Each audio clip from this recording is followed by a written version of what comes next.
자, 이제 분야별로 정부 출범 9개월 동안 분야별로 정책 평가를 했더니 역시 경제 정책을 잘하고 있다 58, 부동산 정책 잘하고 있다 51, 복지 정책 잘하고 있다 55, 노동 정책 잘하고 있다 48, 북한 관련돼서 37, 외교 61, 공직자 인사 46 이렇게 평가가 됐어요. 저희가 지금부터 이제 부동산 얘기를 좀 해봐야 될 것 같은데요. 이광수 대표님께 들어볼 얘기가 많기 때문에 네. 그렇습니다. 이재명 대통령 X에 끊임없이 부동산 얘기를 올립니다. 부동산 투기 방치하면 나라가 망한다. 이런 메시지까지 냈어요. 네. 일단 지금 많은 사람들은 보유세로 이제 성큼 시선이 가 있는 것 같고요. 최근에 또 저도 궁금했습니다. 그러면서 네. 이제 채널A 기사를 링크를 또 보내기도 했어요. 자, 정부의 부동산 정책 특히 이제 다주택자 정책 당국자들 배제한다는 것 때문에 또 한동안 논란도 있었는데 네. 전반적인 그 흐름은 좀 어떻게 평가하고 계십니까? 일단 아까 여론조사에서 나왔지만 국민들이 부동산 정책에 대해서 찬성하는 비율이 증가하고 있고 신뢰를 보여주고 있단 말이죠. 네. 그래서 과거하고 이게 또 다른 점이 있습니다. 뭐냐면 항상 이렇게 자산 시장과 부동산 관련된 정책들이 나오면 반대와 찬성이 극명하게 가리죠. 그런데 대부분 그동안 반대의 목소리만 크게 부각됐어요. 왜냐하면 찬성하는 입장에서는 나한테 도움되는 게 뭐지? 그리고 정부의 정책이 잘 이루어질 수 있나? 네. 이런 불신이 컸거든요. 그래서 예를 들어서 반대 여론만 훨씬 많았던 거죠. 네. 그동안의 한국의 부동산 정책은. 근데 지금 이재명 대통령의 이런 부동산의 정책의 방향성 그리고 SNS의 메시지는 찬성하는 사람들의 찬성을 이끌고 있어요. 이게 굉장히 다른 겁니다. 그러니까 과거에는 반대하는 사람만 보여요. 근데 지금 찬성하는 사람들도 훨씬 더 많이 증가하고 네. 있다. 뉴미디어의 역할일까요? 저는 굉장히 커 굉장히 보여요. 크죠. 네. 굉장히 뉴미디어. 크죠. 굉장히요. 네. 과거에는 네. 예를 들어서 보수 경제지라든지 보수 언론들에서 보유세라든가 아니면 기타 세금 부담 이런 것만 얘기되니까 네. 반대하는 사람들만 훨씬 더 반대하는 네, 그런 네. 상황이었는데 지금은 거기에 다른 면도 얘기하고 부동산 시장의 안정화, 정상화. 그래서 예를 들어서 무주택자나 우리나라 서민들 그리고 주거 취약층이 이런 시장을 만들면서 좋아질 수 있다. 네. 그러면 찬성해야 되잖아요. 그런 여론들이 더 이끌고 있다는 게 더 네. 되게 중요하다라는 말씀을 드립니다. 그런데 굉장히 아이러니하게도 네. 지금요 제가 판단하기로 이재명 정부의 부동산 정책은 없어요. 네? 없어요. 없어요? 네.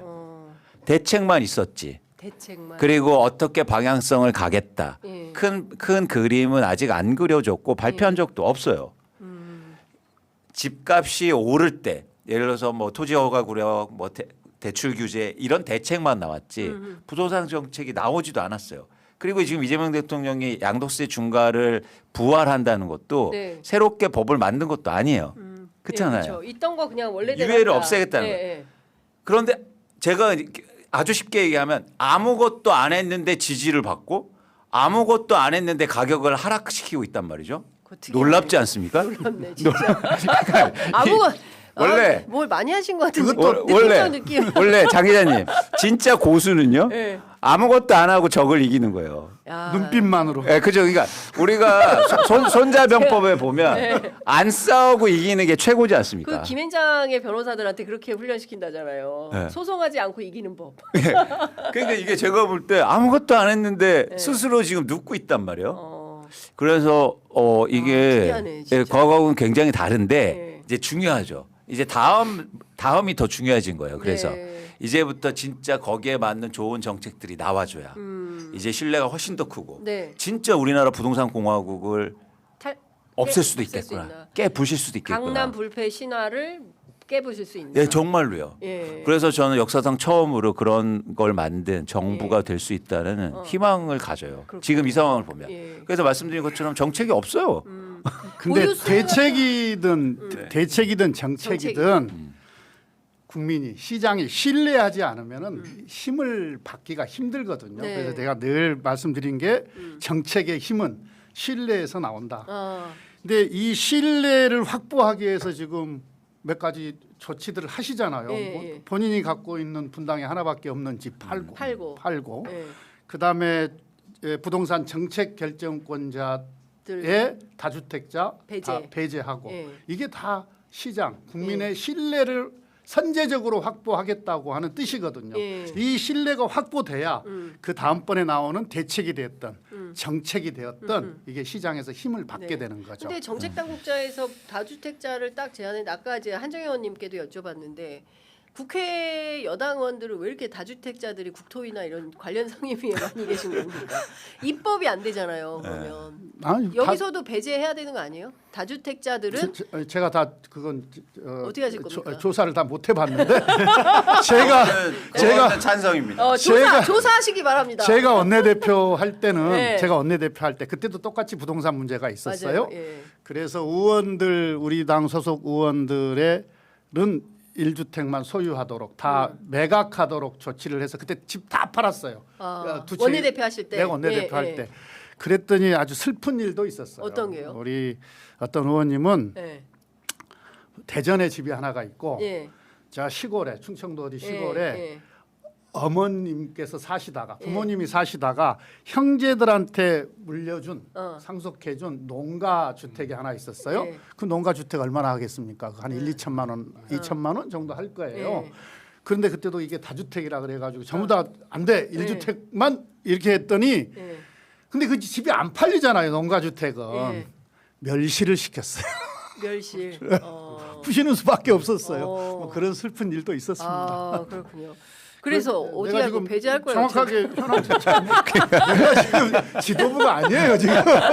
내가 원내대표 때는 그렇게 했는데 지금 한병도 원내대표 어떻게 할 거냐? 예. 아니 곧 국회 수장이 되실 가능성이 높은데 그때 되면 열심히 어떻게 하실 할 거냐? 국회의장이 이걸 되면 어떻게 말씀해 할 거냐? 우리가 아마 진짜 의원이 됐든 뭐 공직자가 됐든 예. 이제는 다주택 소유는 점점 어려워질 겁니다.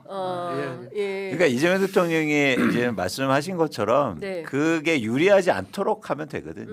그런데 김재명 의원님 말씀처럼 그러니까 흥미로운 지점은 그게 유리한 환경을 위해서 뭔가 지금 구체적으로 법이 만들어지거나 이러지 않았단 네, 말이에요. 네. 지금 이재명 쉽게 말해서 이제 싸움인데 이재명 대통령이 눈빛만 준 거예요.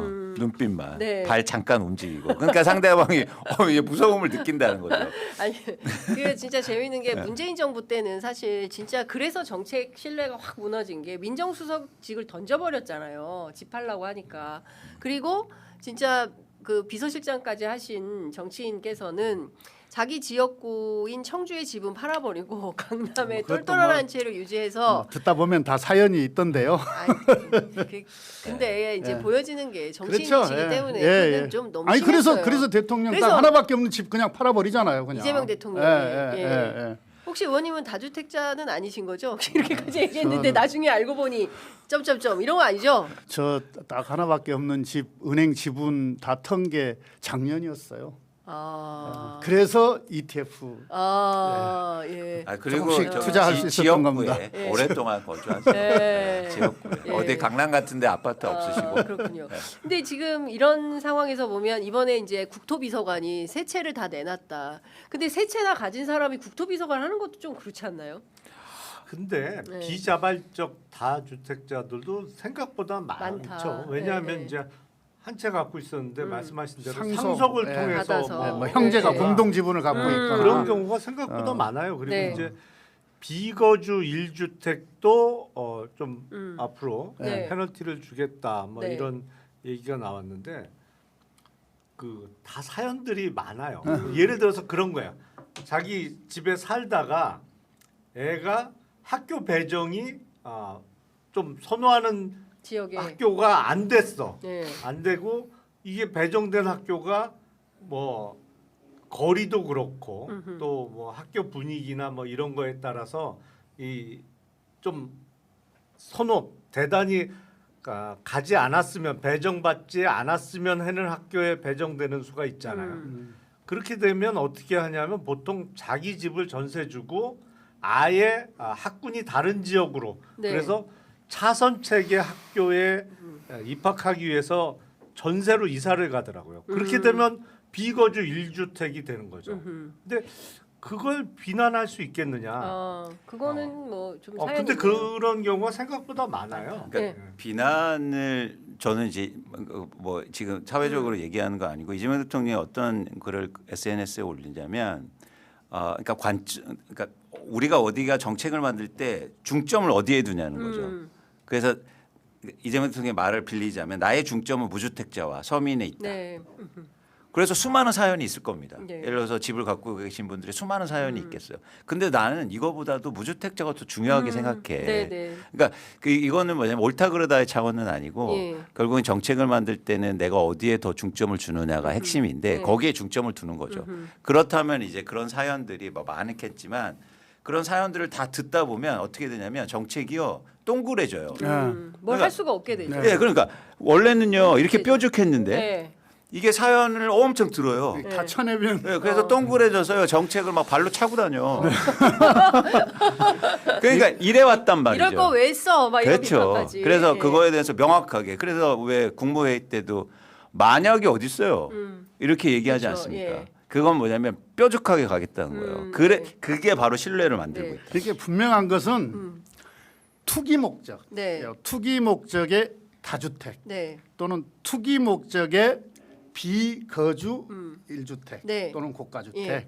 이걸 타겟팅하는 것은 분명한 거고요. 예. 이게 규제와 관련해서 또는 페널티와 관련해서 실거주 일주택은 네. 그건 당연히 보호해야죠. 그렇죠. 예, 예. 그건 두텁게 예. 보호를 하게 될 겁니다. 정책 방향은 분명하게 있어요. 지금 예, 5분밖에 안 남아가지고 예. 저희가 보유세 얘기를 좀 해봐야 될 것 같은데 우리가 이제 전 세계 평균의 절반밖에 안 돼요. 0.33 정도고 실제로 따져 보니까 뉴욕이나 도쿄나 상해에 비해서도 턱없이 낮더라. 실효세율은 0.15예요, 우리가 보유세. 예, 보유세. 예, 예. 예.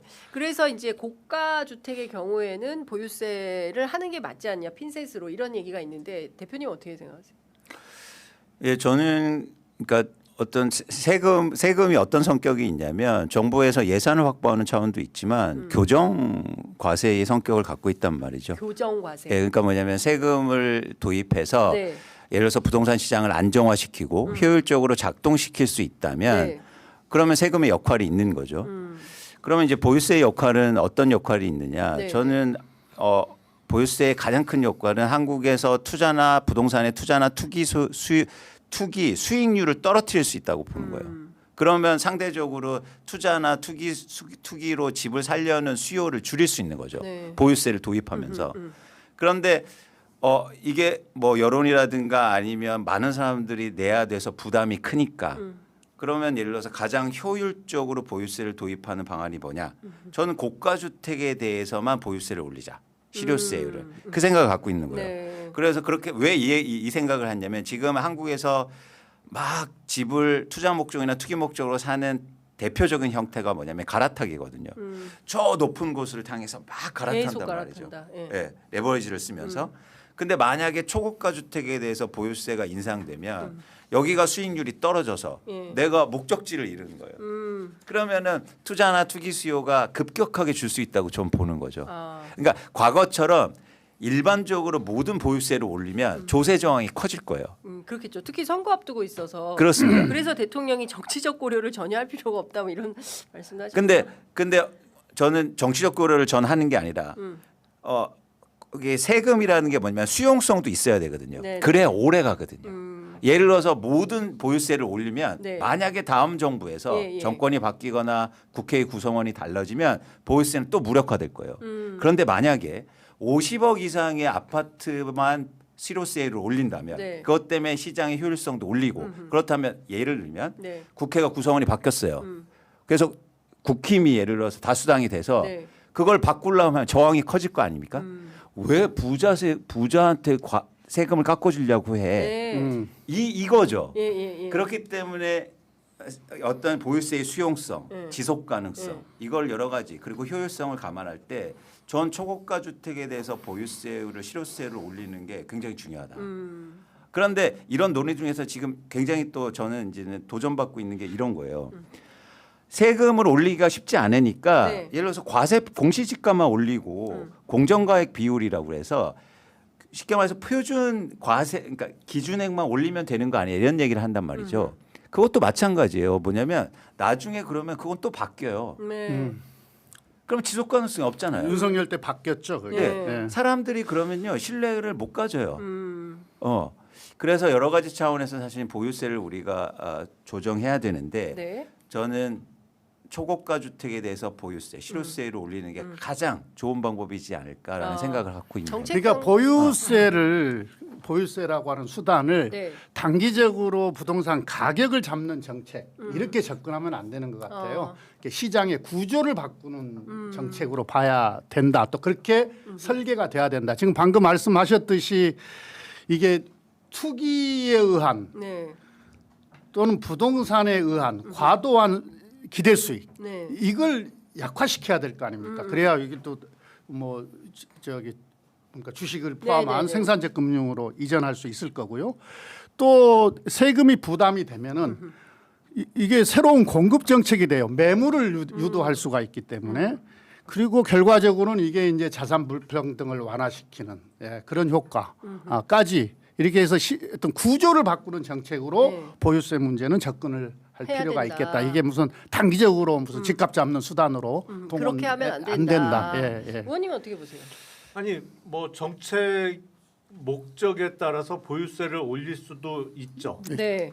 하지만 이제 부동산 관련 세금은 3단계잖아요. 처음에 이제 취득할 때 취득록세가 있는 것이고, 네. 그리고 갖고 있는 동안에 보유세가 있는 것이고, 팔고 나갈 때 이른바 뭐 엑시트할 때 양도소득세가 있는 것인데, 보유세를 올린다고 하면 앞뒤는 깎아주는 게 맞아요. 근데 지금 그렇게 되면 지금 뭐 예를 들어서 다주택자들에 대해서 그 중과를 유예하지 않기로 한 거하고는 정책이 엇박자가 날 수 있는 거죠.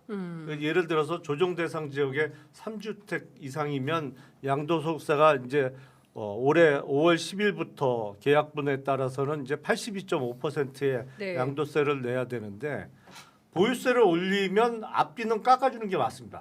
그리고 보유세도 기준을 명확하게 해야 돼요. 미국은 뭐 물론 주별로 틀립니다만 많은 주에서는 취득 가격으로 세율을 매겨서 세금을 낸단 말이에요. 그러니까 예측 가능성이 있어요. 네. 예를 들어서 내가 20만 불짜리 집을 산다. 근데 보유세, 뭐 프로퍼티 텍스 비율이 2%다. 그러면 이거는 내가 앞으로 매년 얼마의 세금을 내겠구나. 네. 20만 불짜리에 2% 세금을 매년 내겠구나. 예측을 할 수 있잖아요. 네, 근데 네. 우리는 그런 시스템이 아니다 이거죠. 이게 매년 들쑥날쑥하게 변하는데 주로 오르지. 네. 주로 올리잖아요. 네, 세금을. 그러면 주택을 처음 취득하는 입장에서 앞으로 내가 얼마나 세금을 내게 내야 될지를 된다. 알 수가 없는 거예요. 그러니까 보유세 정책을 개편하려면 그냥 세율을 높이는 것 갖고는 안 되고 네. 정책을 치밀하게 짜야 되는 거죠. 그리고 부동산 관련 세금을 집값 확 떨어지게 다 높여 그냥 보유세도 올리고 취득세, 양도소득세도 지금 단계를 유지하고 네. 그러면 거주 이전의 자유에 대한 심각한 제한이 올 수밖에 없습니다. 왜냐하면 갖고 있던 거 보유세가 부담돼서 팔고. 팔면 근데 양도소득세를 뭐 소득 구간별로 해서 또 내야 되고. 다주택자가 아니더라도 45%까지 내야 되잖아요. 그러면 내가 집 한 돈 갖고 어디 가서 내가 살던 그런 종류의 집을 살 살 수가 수가 없어. 없다. 세금 내고 나면. 그러면 국민의 거주 이전의 자유에 대한 심각한 제한이라고 저는 생각을 하거든요. 그러니까 단순히 보유세 올리면 집값 떨어진다는 거는 단순 논리고 정책을 논리적으로 보유세 올리면 앞뒤는 깎아주는 좀 치밀한 정책 구상이 설계가 필요하지 필요하다. 않나 싶습니다. 예. 그래서 제가 한 말씀만 드리면, 네. 그러니까 의원님한테 개인적으로 드리는 말씀이에요. 이건 논의의 문제니까. 네. 그래서 동그래진 거예요. 어. 이 논의 때문에. 예. 그래서 우리나라는 한 번도 보유세가 제대로 정착된 적이 없어요. 이러다 보니까. 예. 저는 그냥 개인적인 주장입니다. 네, 네, 네. 제가 개인적으로 뭘 하는 게 아니라. 알겠습니다. 그래서 할 건 해야 된다. 자꾸 시장을 얘기하고 거주 이전의 자유 말씀하신 것들을 다 고려하다 중요하죠. 그러다 보면 또 동그래진단 말이에요. 네. 네. 정리해 주세요. 장윤선 기자 막 즐기고 계시는 것 같은데. 아니 즐기는 게 아니라 제가 보기에는 조만간 다시 잡아서 부동산만 한번 보유세만 가지고 예, 한번 세게 그래서 한번 중요합니다. 해보자. 예. 모든 정책이 그렇지만 예. 세제도 종합적으로 보고 그렇게 설계할 필요가 있다. 있습니다. 예. 예. 근데 이제 아까도 계속 말씀을 드리지만 실거주 1주택은 당연히 보호해야 되는 거고요. 예, 고가 뭐 투기 목적인 또는 고가 네. 또는 다주택 이런 걸 딱 타겟팅해서 네. 설계해야죠. 예. 그러면 막 국민들도 납득할 거예요. 11시 4분 지나고 있어서 마무리를 해야 되는데요. 이거 저희 그 나도 홍보할 거 있었는데 잠시만요. 댓글 먼저 좀. 예. 시청자 우선주의. 네. 시청자, 애청자 우선주의. 예. 자, 예지님께서 고가주택 보유세 인상해야 합니다. 하댕TV님은 보유세와 함께 다른 게 좀 필요하다라는 의견도 주셨습니다. 조선제일X 모직은 구간에 따라 보유세를 올리면 되지 않나요? 뭐 이런 곽삼철님은 비싼 집 다주택에 한해서 하면 되지 이런 의견 주셨습니다. 소피아 썬님은 부동산 정책을 10년에서 20년 단위로 바꿀 수 없게 법안을 만들어야 됩니다. 정권이 교체되다 보니까 흔들리지 않도록 해야 됩니다라는 의견들 참 주셨습니다. 의미 있는 말씀이에요. 네. 예. 의미 자, 있는 말씀입니다. 끝으로 김태년 의원님 홍보 시간 드리도록 하겠습니다. 시간 예. 주십니까? 네, 그럼요. 예, 드립니다. 지금, 예. 지방선거 앞두고 저희 민주당에서 아주 의욕적으로 지금 론칭한 네. 그런 프로젝트가 있습니다. 이른바 착붓 공약 예. 발굴입니다. 네. 국민들 또는 나에게 착 달라붙는 공약을 국민들로부터 제안을 받아서 네. 전담 의원을 지정하고 오. 국민과 함께 제안자와 함께 네. 그 공약을 정책으로 만들어서 실현하는 예. 그런 프로젝트인데 네. 제가 단장입니다. 민생경제 대도약 추진단 단장인데 네. 이 민생경제 대도약 네. 추진단의 프로젝트 중에 하나입니다. 요 착붓 공약 발굴 네. 프로젝트. 저 바로 제안 하나 해도 됩니까? 네. 공약? 착부. 아니 잠깐만요. 네. 아직 좀 QR 찍고 하셔야 돼요. 지금 덜 끝났어요. 덜 끝났어. 우리 민주당 홈페이지나 네. 지금 전국의 거리에 걸려 있는 현수막에 네. QR 코드가 아주 이쁘게 있거든요. 예, 예. 저 QR 코드 딱 찍고 들어오시면은 그 양식이 딱 되어 있는데요. 네, 네. 론칭한 지 지금 3일밖에 안 됐는데 오늘 아침에 제가 확인을 못했는데 네. 한 2천 몇백 건이 지금 들어와 진짜요? 있어요. 물론 어마어마하네요. 이 2천 몇백 건이 다 공약이 되는 건 아닙니다. 아니겠지만. 그 중에 이제 이걸 네. 공약으로 또는 정책으로 할 수 있는 것들을 네. 발굴하고 네. 담당 의원이 심도 있게 검토하고 예, 예. 아 이거 좋다. 어허. 그렇게 해서 선정이 되면 그 제안자와 함께 그렇게 그렇군요. 진행을 하는데 지난 화요일인가요? 예. 1호 공약 예. 착붓 예. 공약 1호 공약 이미 발표를 한 바가 그렇군요. 있습니다. 네. 그리고 이 자리에서 제안. 제안은 안 받습니다. QR 코드 찍고 QR 코드 찍고 들어오셔서 민주당 홈페이지 들어오셔서 제안해 주시기 바랍니다. 일단 찍고 시작하도록 하겠습니다. 아 오늘 너무 재밌네요. 진짜 너무 재밌어서 요 조합 너무 좋습니다. 일주일에 한 번씩 시간을 내주시면 너무 좋겠다라는 생각이 좀 듭니다. 11시 7분 지나고 있는데요. 저희도 광고 홍보 말씀이 있습니다. 저희도 지방선거 특별기획으로 여러 가지 기획을 하고 있는데 그 중에 하나로 여러분들 기억하시죠? 12시 내 고향 밥 먹자 12시 내 고향 밥 먹자. 오늘 전현희 서울시장 후보 편인데요. 저희가 방송 끝나자마자 바로 성동으로 날아가겠습니다. 그래서 12시에 다른 데 가시지 마시고 또 취재 편의점 여러분 함께 해주시면 큰 힘이 될 것 같습니다.